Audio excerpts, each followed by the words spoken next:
Welcome to the RD Squeeze. I'm Micki. And I'm Emily. And we're two dietitian besties here to squeeze out the misinformation around health and nutrition. Hey everyone, welcome to the RD Squeeze here with Micki and Emily. We're getting to you episode 18, examining the exam, the RDN pass rate problem. We're going to dive really into the changes that have occurred with the RDN pass rates, the exam changes, the cost changes. So this is kind of Micki's area too, I would say, and she's going to really dive into what she's noticed and how it's impacting the education maybe that they're providing or what they're noticing with students. So take it away, Micki. Yeah, hi everybody. It's so great to be on another episode. I can't believe we're on episode 18. It's wild. I know. Season 2. Holy cow, it's flown by. I know. So this episode is a little bit more I don't know, more serious too, I guess, but this has like been a huge hot topic among the dietetics and nutrition community. There's been a pretty hefty decline in the pass rate of like first time pass rate for dietetic students, and overall it's just not being received very well. And you know, me as an educator, we get a bunch of different communication between CDR and Ascend, and if you haven't looked back at our old episodes, CDR is Commission on Dietetic Registration. Ascend is the Accreditation Council for Education in Nutrition and Dietetics. Oh, I got it. Nice. Okay. Nailed it. Yeah, nailed it. So there's like so many different factors that kind of come into play with that, and just like, you know, how we're preparing students for the exam versus what's on the exam and how that kind of affects things. So lots to cover today. So if you're new here, or if you know nothing about the RDs and how they become dietitians, we do take an exam. So we'll go over like a little bit of an overview of the exam and what that looks like, and kind of like the cost and all that fun stuff, and then kind of what might be contributing to the decline in pass rate, and kind of diving into that a little bit. So again, lots to cover. So I guess the main thing is, you know, after we complete all the things we need to complete to become a dietitian, we do have to sit for an exam, and then that exam is usually 125 to 150 questions, I believe, or 145 questions, something like that. And we have 3 hours to take that exam. It's all multiple choice, and we basically get tested on everything we've ever learned in our whole entire career, which is not, you know, out of the ordinary for all healthcare professionals. You know, most healthcare professionals do have some sort of exam that they need to take.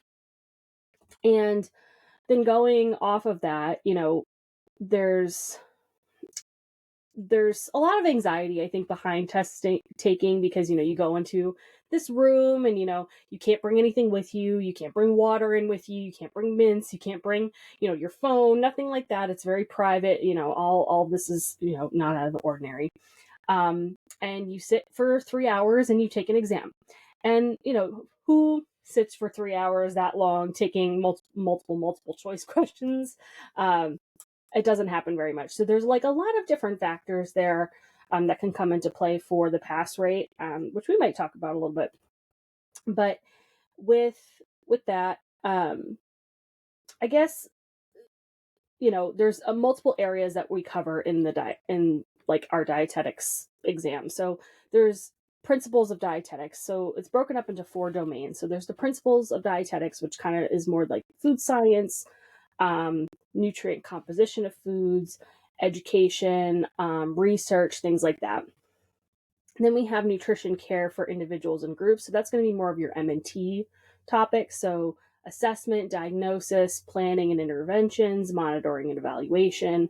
All of your disease states are usually in there. So kidney disease, that's renal disease, diabetes, cancer, all of those things are kind of looped into that. Then we have management of food and nutrition programs and services. So believe it or not, we do have a management component. There's functions of management, human resources, financial management, quality management and improvement, and also marketing and public relations. So yeah, we don't just do M&T, we have other stuff in there too. And then the last section of it is food service systems. So that's more menu development, procurement, production, distribution, service in different food areas. So mostly like, your food systems for schools and hospitals and long-term cares. And we have sanitation and safety. So we have to be, well aware of different food safety issues, and then also the equipment and planning of the facility. So if we're going into food service management, we also have to know, what kind of equipment goes with what kind of system of service and things like that. So we get tested on a lot of variety. And overall, the majority of the test, about 40% of that is on nutrition care. And the other ones are kind of broken up a little bit less. But the test is actually adaptive to what you're getting wrong and getting right.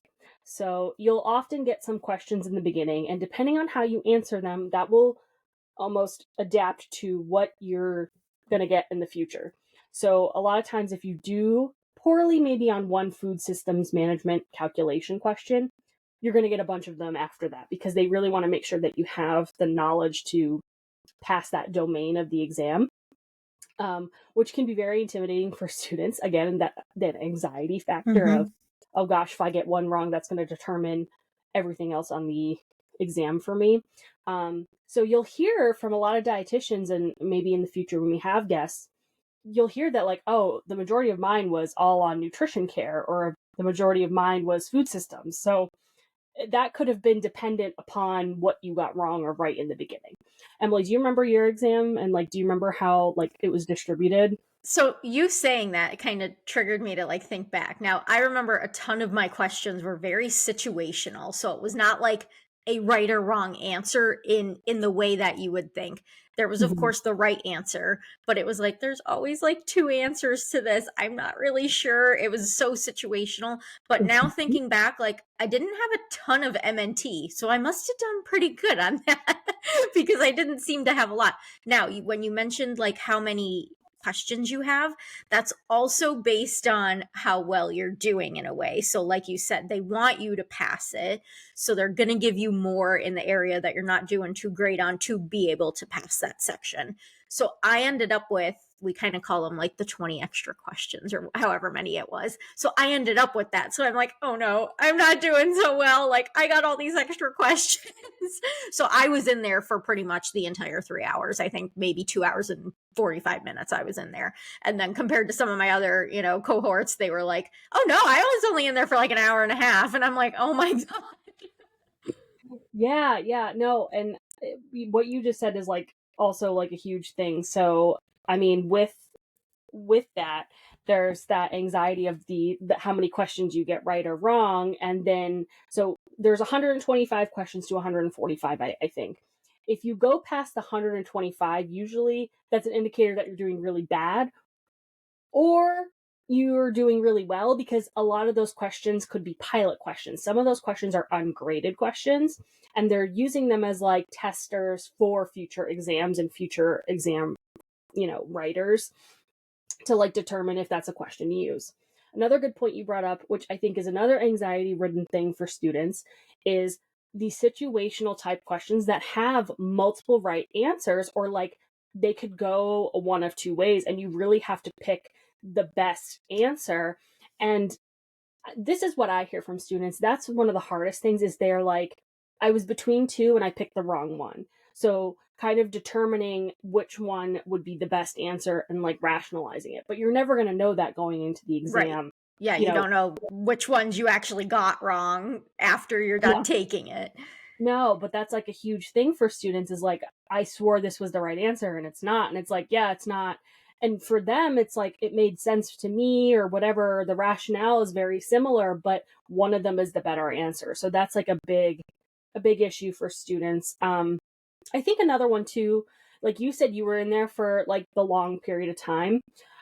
For me, that's one of the things that like I try and have the students do, is like practice that stamina of like slowing down and reading the questions, because students are not reading the questions. I think that's another big thing that I've seen students not do well on, and that's one of the reasons, is like they didn't pick up on like this key word in that question, or they're skimming it and they think, oh, that's what it's asking, but it's really not. There's like one word in there that you missed. And we all do it, right? Like, I mean, even when you read an article or you read a book, you're skimming, right? You're not always reading every single word. So that's something that, like, for when I'm working with students, I say, you know, make sure you're reading every word, read the question multiple times. And if you finish that test, like, because we do simulation exams and quizzes. So let's say we're doing a 50 question quiz and you get a minute per, you know, quiz question, and you're finishing in 20 minutes. That to me is a red flag, because you're not taking the time to read through each question and getting into that process. So I just kind of went into a variety of things of why maybe students aren't passing this exam. And again, we're going to dig deeper, but I wanted to give background information as to why these problems might arise. And I think that, you know, we just talked about a bunch of why they might come up and why students may not be confident in answers or might get nervous. But I remember when I was taking mine, like, that was the big thing. If it shut off after 125 or 120 or something, you're like, either you passed or you failed so badly that you have no chance of coming back. So even when you think you're in the clear, you're not, because you're like, oh God, I did that terribly. Luckily, I also passed on my first attempt. And I think getting into the rewriting of questions and rewriting of the exam, that kind of changed in 2022 was when the last time it was updated. So when we took it, it was the last cycle before that, which was, I think, what's 5 years from 2022? I can't do math. 2017. 2017. When did you take yours? 2013. Yeah, so I think I took mine in 2013, 14, something like that. Yeah, we took it when the pass rate was really, really high. I don't remember the exact, because I didn't look that far back. It was very high. It was probably like either high 80s or in the 90s for the pass rate. And let's be clear too, and I'm kind of hopping all around right now, that's the average pass rate for most other allied health professionals. Ours has gone down significantly, especially since COVID and since the last exam came out. So it went down in COVID, and that 2017, that exam that was written, it was still in the 80s. In 2016, so this again was later in our time, it was 87%. Was the first time pass rate. And you can take the exam multiple times. There's no way to stop it. It's just after you fail, you have to wait 45 days to take it again. So then in 2017, when it was rewritten, the pass rate dropped to 72%. So that's just in 1 year, 15 percentage points dropped. Okay. So I'm sorry, whoever rewrote that exam, something went awry. And we've talked to CDR as nutrition educators and practice, the nutrition educators and preceptors group. We've had meetings and with CDR, and they're like, we write the questions, and we have people who are in practice write out the questions on what they think students need to know in their first year. But it's not really aligning with whatever's being taught in our curriculums. Now, NDEP, the practice group that I'm in, and that's kind of heading this a little bit, and is worried because accreditation looks at our pass rates. So we want to make sure we're in the 80s or 90s. Plus, if you say, oh, my pass rate's 60%, you're not going to get students to come to you because it's going to look poorly. But we know that that's happening out there. We know that they're not doing great on these exams. So again, it's harder to get people to take the exam because the pass rate's decreasing. And then with that said, it's only decreased even further. So that was in 2017. Now in 2023, it was about 63% for first time. And then just now, first time examinees, it's down to 62% in 2024 was the last. Wow. So it has been going down significantly. And what accreditation has said, because what we're doing, they're saying is, no, what you're teaching is what they need to know. Like what the competencies are, what the performance indicators are, whatever program you're in, the DPD programs, you're all teaching what needs to be known. CDR saying that we're getting the questions from people who are in practice. Right. So they're all like, they're not communicating, I think, in the best way, because there's definitely something. To me, it's not the candidate's problem, which again, we'll go over, why. Again, I'm kind of skipping around. I'm so sorry.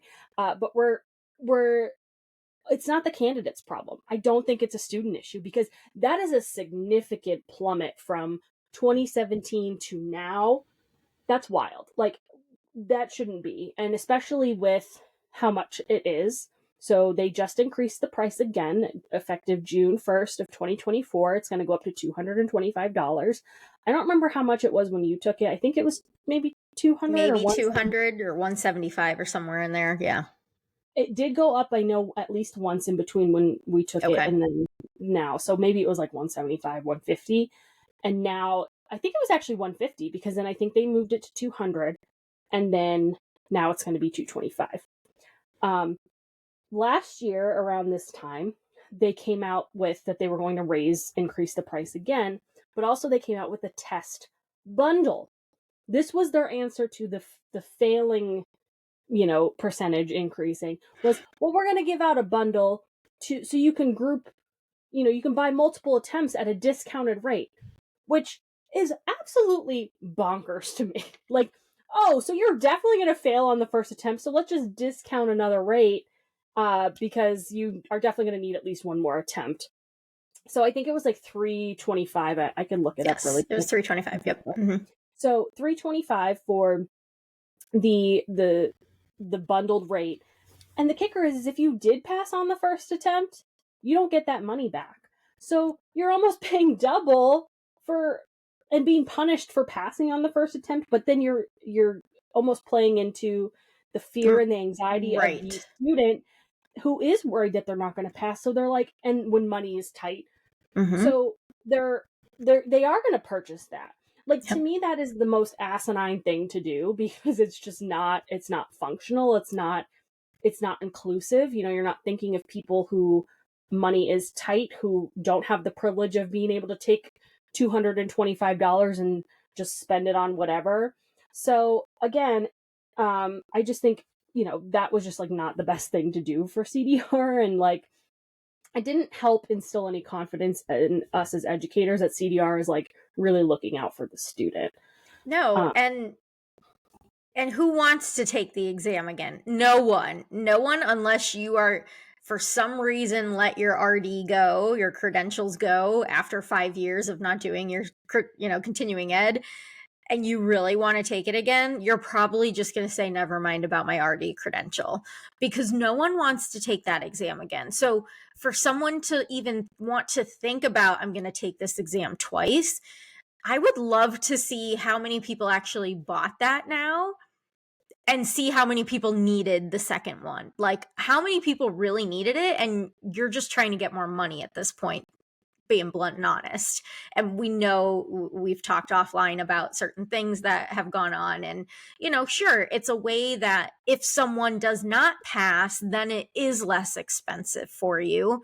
But as you just mentioned, you don't get your money back if you do pass it. So you don't really know what to do in this situation. And I would promote, don't do the bundle. Focus on passing it the first time. And sure, if it takes you a little bit longer to study for it because of your anxiety, I am not a test taker. So like, I have really bad test anxiety. And as you mentioned, like, I sit there and read the questions like over and over and over again.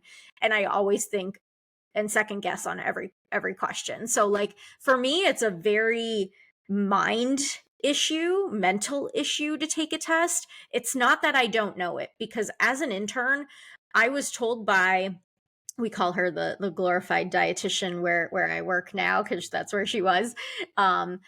She was hard, but she encouraged me, and she said, you are very good at what you're doing. You know your stuff. So that really gave me a lot of like positive reinforcement that I knew what I was doing and I could implement what I learned.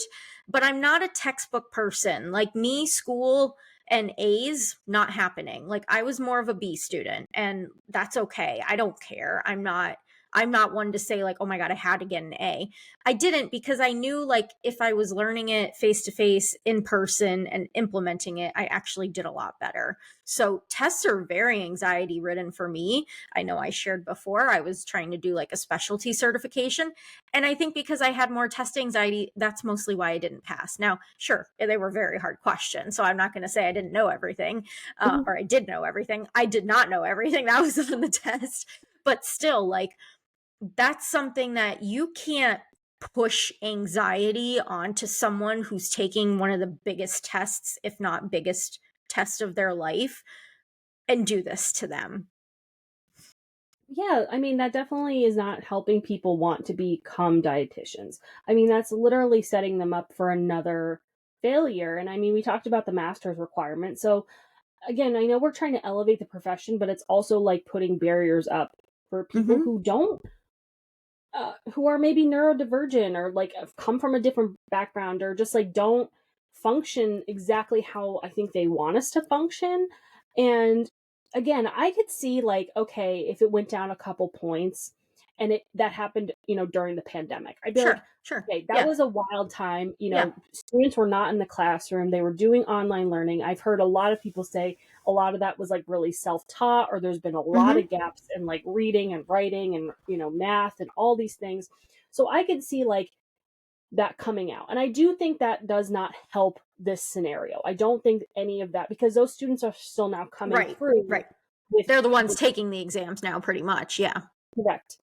However, whatever was written in that exam at that time in 2017 and 2022 did not align with whatever students are being taught. And I think, I don't know if I've told this story um on this podcast. I know I've told it a million times, so like it's not like something that's new, but like one of my questions was such a random question that I never thought I would need to know as a dietitian, because it's so easily look upable. Like it's just so, like, it's not something that I would think I would need to know. But somebody apparently did. Now I don't know if it was one of those pilot questions or one of those other questions. And like I said, I don't know if I told that story, so I'm not going to tell the whole story. But regardless, like those questions are not always exactly what they need to be. So I guess for a call to action here, if you are frustrated by this, but you're in practice, because I think they want people who are more so in practice, not so much educators writing questions, because then we have an advantage. So if you're in practice, and you are like kind of frustrated with this decrease, start becoming an exam question writer for CDR. And there's ways to get involved in that. I think you can look it up on CDR, but I like think they're looking right now for people, actually. they So, are. and yeah. The next update should be 2027. So I will be curious to see how this is affected and change. These changes happen, and hopefully it's for the better. Hopefully the exam improves, Mm-hmm. and hopefully then the pass rate improves, because we're seeing that first time pass rate go down. But then in addition, I mean, this is all available on the CDR website. It's nothing new. There's pathways that we talked about in different program. So there's statistics on examinees from 1 year from the first attempt, and it's broken down by all the different programs. So dietetic internship coordinated, future grad future graduated coordinated program, and then ISPs, all those things. So in total, there was 4,860 examinees, 4,197 passed. So then the percent from 1 year pass rate, so not the first attempt, but just throughout that 1 year, was 86%. So the summary from examinees from 1 year, it was 86%. So that's not bad, but again, it shouldn't be 1 year that you need to take it, and who knows how long they took it. It doesn't say that in that specific thing. And then again, for the first exam attempt, graduate programs were the highest at 72%. Dietetic internships were 61%, which is actually pretty low. And then the coordinated programs were 67.5%. So on average, it was about 65% in 2024. So again, not the best. But then also with all the other ISPs, and then also, I guess, reciprocity also includes Canadian, Dutch, and Philippines. Um, and that made it to be 63%. So that's where that 63% comes from. And all that data is on the CDR website, but we're pulling this because, like you said, there's something wrong with that. Because when you look at other health professionals, theirs are a little bit different. The nurse, the NCLEX first time pass rate in 2023, because I couldn't pull the 2024 data, was 90%. Physician's assistant, overall pass rate was 89, but the first time pass rate was 92. So that's higher than the overall pass rate, which is what you want to be, right? You want the first time to be higher than the repeat test takers, because then you know that it might be an issue with that student in particular. And again, I'm not like student shaming or anything. It's just if they're not passing, it might be for some sort of reason. For doctors, I believe the pass rate rose to 94% for MD candidates. And then pharmacists, it's at 74%. So pharmacists is a little bit lower, but still not as low as 63. So again, not consistent, not great.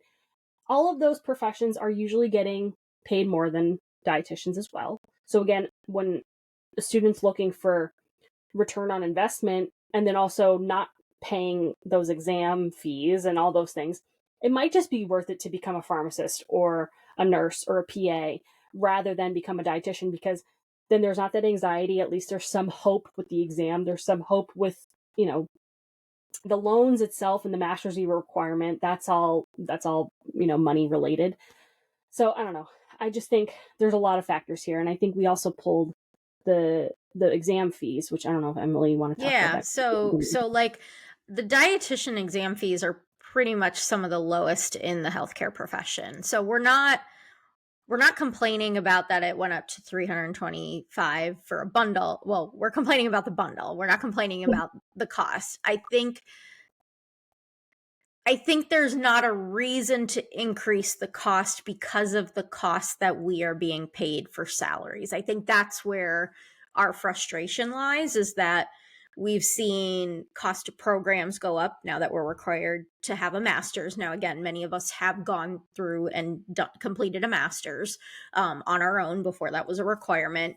But now that it's required, we haven't really pushed or gotten to the point of we need more reimbursement now. We're trying, we're getting there. We deserve more hourly wages. We haven't gotten there yet. So now that the master's is required, fees have gone up. Our pay and our salary haven't met that to be able to kind of afford it, I will say, at this point. So now that our cost of the registration examination has gone up too, as a student, I had absolutely no money to pay for this exam. Like, I thankfully got a, kind of summer job. Still, as a master's student, I was doing like summer job stuff. I got a summer job and that's how I paid for it. But had I not gotten that, had I not had the privilege to be able to do that, where was I getting this money from? Like, I probably would have had to put it off and not been able to take it immediately. And it was kind of ingrained in my cohort of like, you kind of take the test within 2 to 3 months of graduating as soon as you get that verification letter. Because once you start working in the workforce, even you can start working as a dietitian sometimes as like RD eligible. So they'll give you like 90 days to get your dietitian certification and then be able to give you the pay of a dietitian and then be able to sign off on notes. So when you have that, you're actually still you're still kind of an intern in a way at your role, but you have kind of been able to get that position that they were hiring for. So now that these costs keep going up, it's like, where are students supposed to be getting this money from? And now you're going to say, oh, get a bundle because we just don't expect you to pass on the first time. Like that's just not saying anything good about the profession in what you just shared with like the pass rates of other health professions. Nurses were kind of around the same as nurses. I will say that. Pharmacy techs, now that's a tech, not a pharmacist. They're some of the lowest, but again, they were kind of up there with what we paid for our exam, not much less. PAs are one of the highest beyond MDs. They have $550 for their examination fee, and that may have changed. I know their tests have changed a little bit. So we understand and know that these costs are going up, but where is that money going is my question. Like, what are we doing to really cause a reason for the increase? It's not like you're getting your master's degree and having to then pay for that schooling. Like, it's the same test, same amount of questions. What's changed from it? Why is it costing more? So go ahead, Micki. Yeah. No, I was just saying the good point of that is, so back when we took it, I believe it was 2.5 hours. It wasn't 3 hours because they did increase the time allotted. So they're rationalizing the increase in time is the increase in cost, which again, you rationalize the increase in time as a benefit to students with the bundle. They rolled those out together. And they were like, oh, this is a benefit to students. This is our way to help. And now you're increasing it. So again, not a benefit to students. So overall, I don't want to like jump to conclusions, but I don't think the student was the motivator there. I think profits and obviously, whatever money scenario is in there was the primary concern. So again, I get it. You're a business. You have to make money. You have to pay people to create things. Like, I get that. The problem I have is like you said, what is the rationale behind these decisions, and like who's thinking of this and who thought, you know what, that's a good idea. Let's do that. Like, I don't think anybody in the profession was considered for those changes. I get increasing the cost. I mean, inflation, blah blah blah, all those fun things. I get it. That's a motivator behind all the rising costs. But what I don't get is, like, again, we're expecting students to take this, and it's clearly they have to take it multiple times, more often than not. So again, it's almost predatory. Like, that they're going to have to take it multiple times. You're increasing the cost. You're making profit off of this, and I don't like it. It feels icky. Right. But so that's like the biggest thing, and again, a lot of educators out there are outraged. There's a lot of pushback, and that Ascend came out with a really big letter that came out to all program directors that talked about what we're doing is right. Like, we're not doing anything wrong as program directors, as educators. Like, it's really not an us problem. I think there's ways we can continue to help students prepare for the exam. I do think, we can't just rest on our laurels anymore. And I do think the caliber of student, again, we've talked about this in the past, I do think that has changed. Again, remember when we were very competitive, that meant we also had to be on our A game. And I think also because the lack of competitiveness, there's a lack of initiative or a lack of trying. And there's a frustration there behind students as well, for having to take the exam multiple times. Because I had someone to say to me, like, well, why would you need to incentivize someone to take an exam they need after all that education? It's like, I see what you're getting at, but they have other options to go into if they don't go this route. And that's what frustrates me, is a student can then just be like, well, I'm not going to become an RD. I'm just going to go do something else. I'll, be a health coach or whatever. And again, nothing against that. It's just like, that's what they do because you don't need that RD credential. Some of them become NDTRs, and we do need them. I'm not saying we don't, but you're spending all this time and energy to get all that education done, and then they just don't take the exam. And then if they don't pass it on the first attempt, that increase in frustration continues. And unless they're super tenacious, they're not going to continue. They're going to stop. They're not going to become RDs. And I think there are ways to incentivize students to continue to take it. But unfortunately, it is what it is. Like, we can only do so much as educators. Yeah. I I can't necessarily say what I'm about to say, but like I had something like that and it's being taken away from my administration now, so I can't do that anymore from a cost perspective. But I think there are other ways, and just kind of being on top of students and really engaging with them and making sure that they feel prepared. But I think one of the biggest things is like helping students prepare without having to purchase other resources is super helpful. So, not pushing certain programs on them to take the exam or to study from, because there are resources out there that are relatively low cost or free, but then there's also really expensive ones. And I'm friends with a lot of the people who have these resources, like Visual Veggies is one.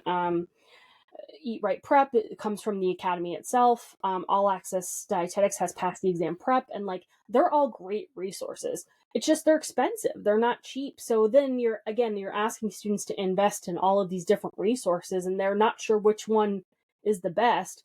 Again, that's another cost and another frustration. And if they don't pass on the first attempt, and they're like, all right, what else should I get? So to me, from an educator standpoint, what we can do is just kind of tailor our approaches and like really hone in on specific things to do Mm-hmm. um, to help them feel more confident. And like I said, one of the things I do is really kind of focus on practice questions and like how to approach them. So we'll take, a practice question and we'll spend 15 minutes just on one question, like breaking down each answer, breaking down the rationale, the keywords, and just like really paying attention to that. And hopefully that's helpful. But I think there's ways to go about that. And I want to bring up something you mentioned, a little while ago about like international students too. There are a lot of international students coming to learn nutrition in the United States so they can get their RD credential here. As I've shared, I grew up overseas, and standardized tests are only done in the United States. Now, I'm not going to say only as like there's never going to be that kind of test, but where I went to school in Europe, there were no multiple choice questions. Maybe one question was multiple choice.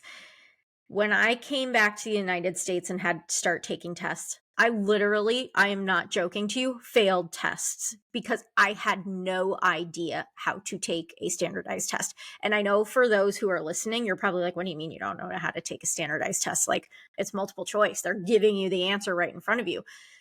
Yeah, but you don't realize how you don't use critical thinking then for that. And like you mentioned, some people are just reading an answer and barely reading it and then answering the question. That is not learning. I'm sorry. That is knowing what they want answered, which is exactly what these tests are. It is learning how to take a test. And as I mentioned before, too, about my preceptor saying how like I knew things and she was tough, I'm not going to lie. Some of the other, people I'd been around or other interns I knew, not in my cohort necessarily, but they were maybe not as great clinically or in the field, but could take a test and get A pluses on tests. Again, that's kind of the difference too of like these standardized tests are being pushed and pushed. And it's like, I would rather honestly like sit down and write a little essay or like sit down and have to write out why I answered it this way, because then you get my critical thinking and you understand why I thought that answer was the right answer. And that's where points come in. And when I've been a adjunct faculty, when I was doing that, I made sure there were those open-ended questions more so because I wanted to see what they were thinking about. And sure, some of them completely got it wrong, but others, like they got the wrong answer, but like why they got there, I was like, everything else was correct. Kind of like in a math equation. I'm not just putting the final answer and giving you the points because you got the final answer. I'm giving you points because I saw your math work and I saw what you were doing, and you just accidentally put the wrong number. So you only get a point off instead of the whole question wrong. I think that's an area, I know I'm bringing in a totally different topic, but like that's a huge area that when we're doing these, again, standardized tests, are these international students causing a change in the number as well, because they're not used to that. They're not used to having to do a standardized test. And that's nothing to blame on them. Is it something with our society that we need to change a little bit? Yeah. I have 3 follow-ups from what you just said. So one of them is that is something that we've always done at Marywood, and I think when you were in the program, we've done it where you have a final exam, but you have to provide rationale. And like when we're grading that, again, it is a multiple choice. But in your rationale, if I see the answer, I'm like, well, I'll give you credit for the rationale because you had the answer there. You just didn't pick the right multiple choice answer. And that's why we do that, because then also you can study from those rationales. So like when we're doing our exams, like there are exams where you'll do the multiple choice, but you have to provide a rationale, the resource that you're using. And again, hopefully that's engaging a little bit more critical thinking than just learning how to take standardized tests. And I get it. Like I don't like taking multiple choice tests either. They're not fun for me. I would prefer to do the critical thinking stuff, but I think for me, from my perspective, and I'm going to go into the opposite perspective in a second, I think it is a muscle that you need to continue to work at a little bit and really work on. So I don't want to eliminate it completely unless something else comes of it that says, you know, they're not worth doing to take the exam. Now, I do know when I was looking into becoming a graduate program, I was doing a lot of research and I was talking to a lot of program directors, and there was one program that said, we actually don't do any quizzes, tests, multiple choice, nothing. I don't know if that's changed since then, but they saw a lot of positive impact with that. So there might be some validity or somewhere to research that where that might be beneficial. I can't prove that, but they're doing well. Like their graduate program, the pass rate's up for the graduate programs. It's not as low as some of the other ones. So maybe there's something to that. And again, I don't know if that's changed since that was like 2 years ago when I talked to them about it, because this has been a process for me. So I don't know, but there might be something worth to it, because it's having students again think critically and writing and putting out their rationale and how you can see the process of what they thought, and then you can also instruct them on, well, maybe that way wasn't the best way to go about it. The other thing that you mentioned about international students, which is a huge thing, this was at the NDEP meeting in Seattle last April. We had a whole panel with CDR and like a bunch of other people. And one of the questions that came up was like, can you make the exam available in other languages, like Spanish at least? Or because I had at the time a few students who English was their second language. They actually spoke, one was Chinese. I think one was also Vietnamese. So like they had, could you make it available in that language? So that way it can be a little bit more accessible to them, because again, some of the answers or the words don't match up with what they know to be, in their language. So, and they were like, no, they couldn't. And I can't remember the reason why, but they were like, we don't have the people to write it, or we don't, like, they kind of gave this like kind of terrible excuse. And again, I'm kind of bashing CDR here, and my cycle is up this year, so please don't fail me. But my continuing education cycle. But like I just think it was like a crappy thing to say. Like at least maybe make it in Spanish or something, just so like there's something. But they were like, nope, needs to be in English, and we're like, oh, okay. So that's also frustrating for international students as Yeah, well. and I think more of the reason, it's not because like we understand you're trying to get the credential in the United States and you should know the language, and that's appropriate, but sometimes things just don't translate well. I learned German. Do you think things translate exactly how it? Absolutely not. Like, No. so that's more the reason behind it, is things just don't translate. And I will say there were words on there that were like very large words, and again, we are a very science-based profession, so like some of those science words too, they might be pretty challenging. And even if like say we didn't know what they were, or it was like, ooh, like where again is that in the body, or like what kind of mechanism is that supposed to work with? How do you think an international student, again, I understand we are in the United States and that's where you're getting the credential, but that is a challenge. And if you don't know just one word and that's what's causing you to like not get an answer right, that's unfortunate. Or maybe there needs to be an option for at least translators to be able to sit in, and you mentioned it, we're not even allowed to have water or peppermint or anything with us. So having a translator, probably not going to happen, but that some kind of translative opportunity should be present. So that way, if they're really stuck on a word and they're like, I think this is a big word that's going to affect how I answer this question, I need help, there should be some opportunity for them to be able to get some help there. Yeah, I 100% agree. And like you said, I think it's a little bit, crazy that like that's not even an option. Like I said, or if someone has a question about it, you really can't ask anything. Mm-hmm. Or and even like the water, the accommodation process to request things like that for the exam is like really, really difficult. Like you have to have so much documentation to have those things. And I mean, back in the day, I didn't know that I had, a mental health condition and like technically a disability. Um, I like I said, I passed on the first attempt, but again, it was a different time. It was a Mm-hmm. higher pass rate, and I passed barely by the skin of my teeth. I think I got a 26. I got 27. Yeah, I was Yeah, like, oh like my god. so sure, maybe something like that would help. Like right now, I know for me, like I need water on me at all times for another like for the autoimmune condition I have. Like I I need that stuff, and then the attention span thing is a huge thing, and I think that also is affecting students, and it's more prevalent now um, with media and social media and our phones, and that's also a huge thing because back in the day we didn't have phones like that, really, and not like the internet like we do now. So that increase of the lack of attention is also something that could be contributing to the lack of passing because we're expecting students to sit for 3 hours and not be distracted and keep focus, and it's really hard to do that for even 20 minutes nowadays. So again, there's no stats that I'm listing right now for that currently, but I know that is something because in my PhD classes that's something I'm researching.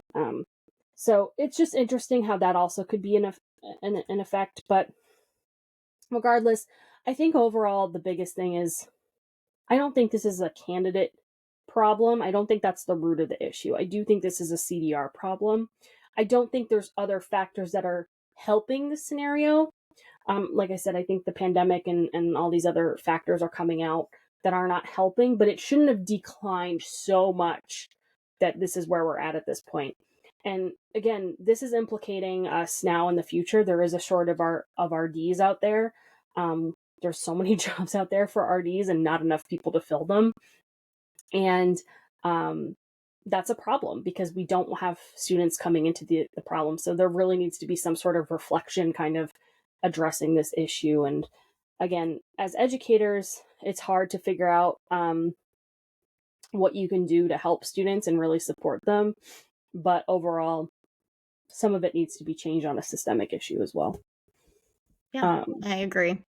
I think this is great information, and I think it needs to be touched on.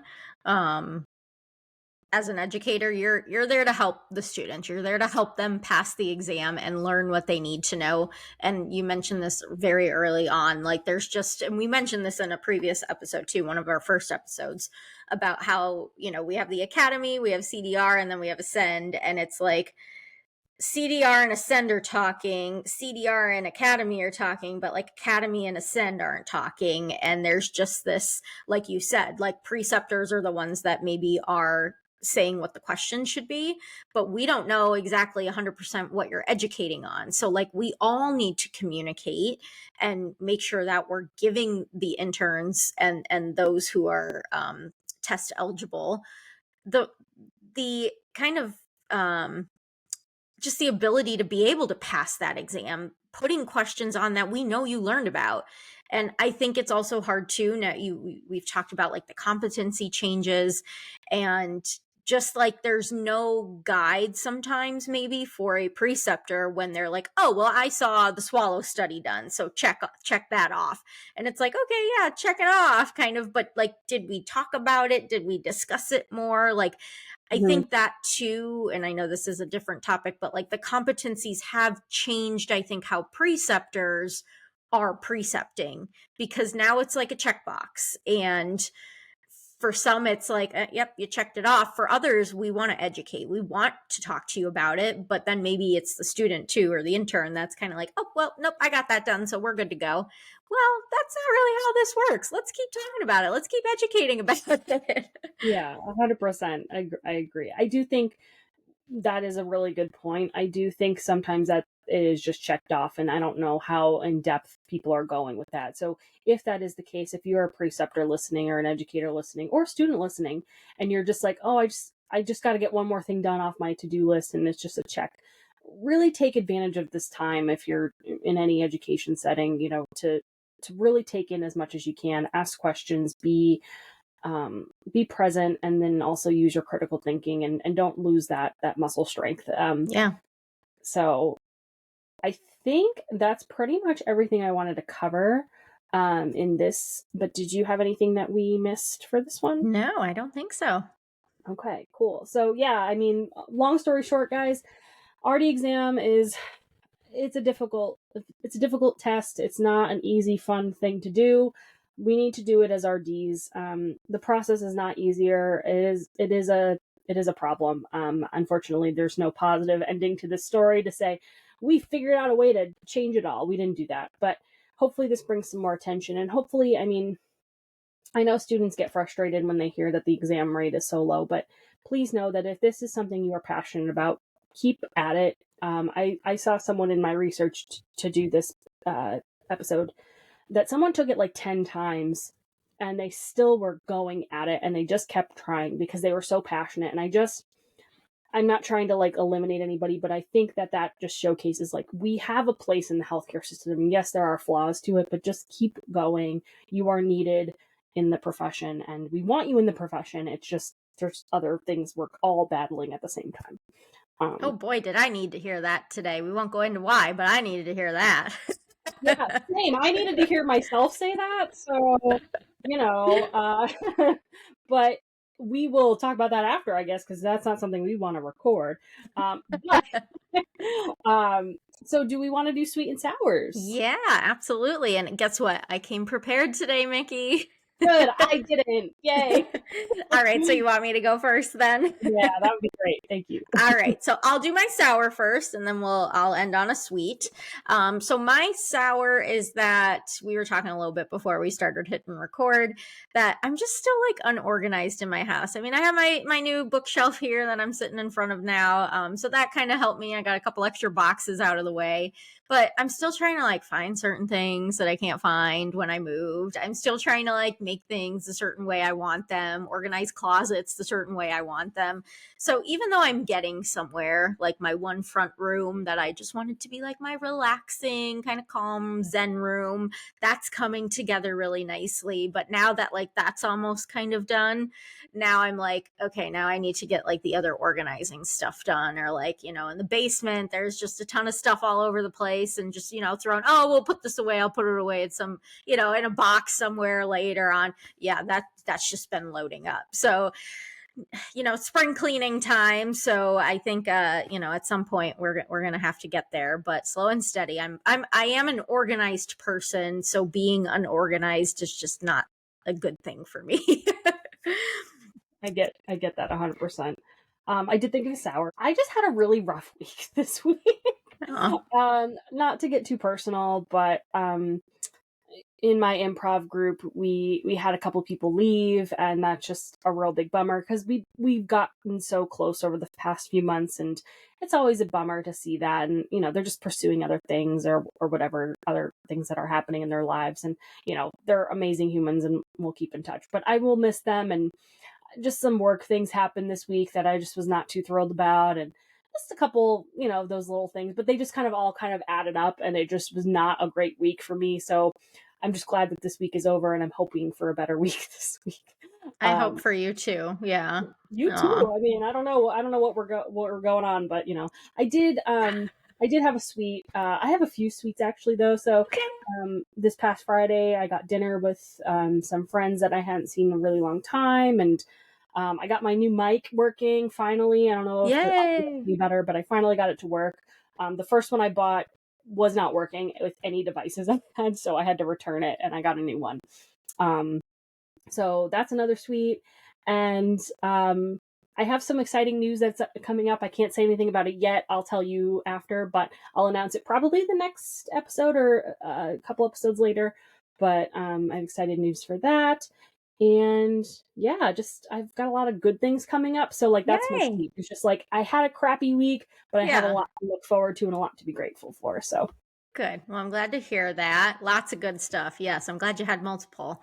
So my sweet is that I'm starting to think about the outdoors. We know my sweets or sours are usually with the weather. So I'm starting to like feel positive about like it's March now, and like sorry to put a timeline on this again, but it's March now, and you know, it's our favorite month, of course, National Nutrition Month, but also like spring is kind of coming. So I put all of my snowmen stuff away, and I brought out some of the, you know, springy stuff, and it feels nice to have that stuff, and like to now hopefully in the next couple weeks be seeing some, you know, weather and nature changes that are allowing us to see that things are starting to come alive again. So with all the sours going on in the world, I think that's a good sweet to focus on, since it's kind of all around us and we can really just take that moment to pause and look outside, look at nature, hear the birds coming back, look at the sunshine. It's been sunny for the last couple of days, so I've been happy about that as well. So yeah, all good things coming and springtime coming. So here we yeah, go. and I think just like looking on that, like I think we're just grateful for like things to look forward to. Like we're looking forward to the weather. We have other things that we're looking forward to. So that's exciting. And yeah, I'm also just very grateful we get to do this podcast together. And Yeah, same. I think we say something like that pretty regularly. But yeah, so I mean, if you are interested in more about this topic, I think we will have some links in the show notes, or the links that we have. But you know, CDR has all of the stuff that we talked about today on their website, and there's a variety of different resources. So check those out if you're interested in learning more. But yeah, thanks for joining us. We have our new tagline because apparently not only Emily liked it, but Carmen really liked it too, my boyfriend. So if you're in the mood for a boost of juice, check out freshly squeezed episodes on Sundays of the RD Squeeze. So that is our tagline now. So it's fun, good times. Thanks for joining us, and we'll see you next time. Bye. Be sure to follow us on Spotify, YouTube, and Instagram. We will always take topics you want to hear about, so message us for any topics you want to see covered on the RD Squeeze. Don't forget, it's dietitian with a T. We'll see you next time on the RD Squeeze.